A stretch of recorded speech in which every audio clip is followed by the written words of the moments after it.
So, hello everybody. Welcome to the second episode of our exclusive insights to the cars of the Mercedes-Benz Museum here in Stuttgart, Germany.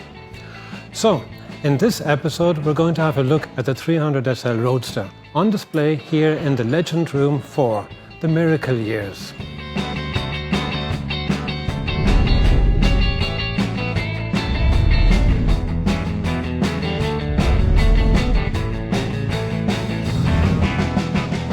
So to understand the 300 SL Roadster better, we should first take a quick look at the predecessor, the 300 SL Gullwing, or Coupe. Very successful as a racing car in 1952, Max Hoffmann, an Austrian importeur in North America, convinced the Mercedes-Benz to build a coupe version of it, as you see here. One disadvantage of the high sidewalls was to get in, you had to first tilt the steering wheel under. And to tilt the steering wheel, you had to pull on this lever here. It was a great car, super legendary. It's the best sports car on the roads at the time, but not very elegant, especially if you're a lady with skirts and high heel shoes. Not unusual at the time.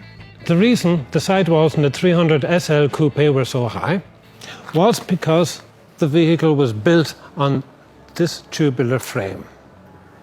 You couldn't make the walls lower with the quality at the time, the material quality, otherwise the car would snap, especially as a high-performance super sports car. The side walls of this tubular frame were now low enough for conventional doors, as we can see here. It was much easier to get in and out of the 300 SL Roadster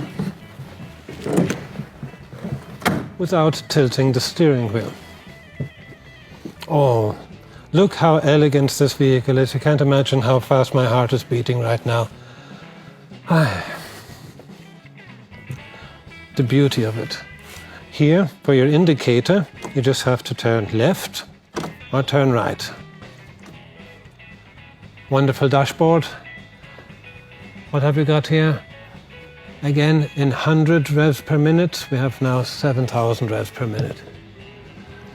You can check your tank here, the vertical column here.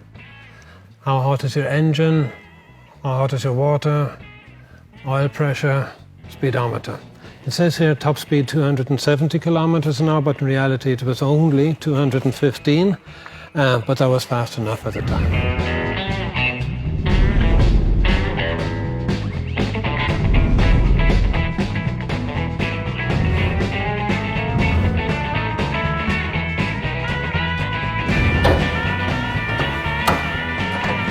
The 300 SL Roadster, when it was launched in 1957, had the same six-cylinder engine with direct fuel injection from the 300 SL Coupe, cast iron. In 1962, Mercedes-Benz developed an aluminium engine block for it, reducing the engine weight by 40 kilograms, making it even more dynamic, but still with the 215 horsepower.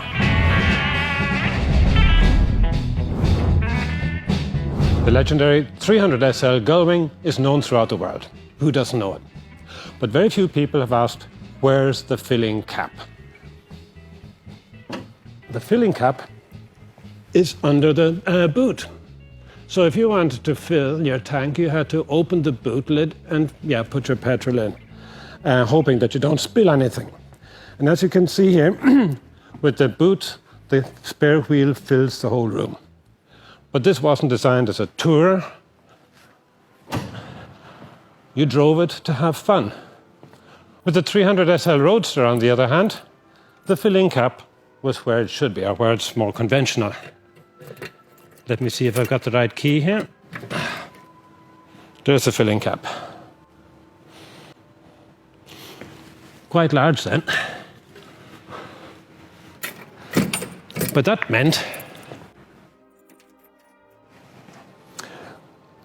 with the boot of the 300 SL Roadster, you've got lots more space for luggage. The spare wheel is now hidden under the mat.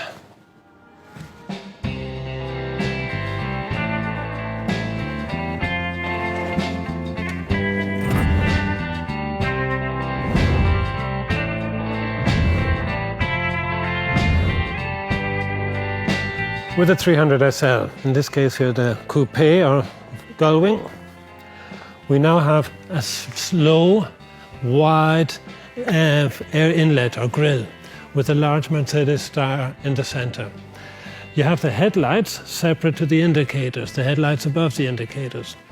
With the 300 SL Roadster, you can see it's still the same family with the radiator grille, wide, low, large Mercedes-Benz star in the center.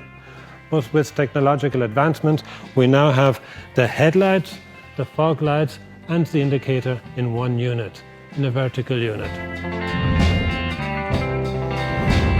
So it wasn't just the radiator grille that's similar in the 300 SL Roadster and the coupe.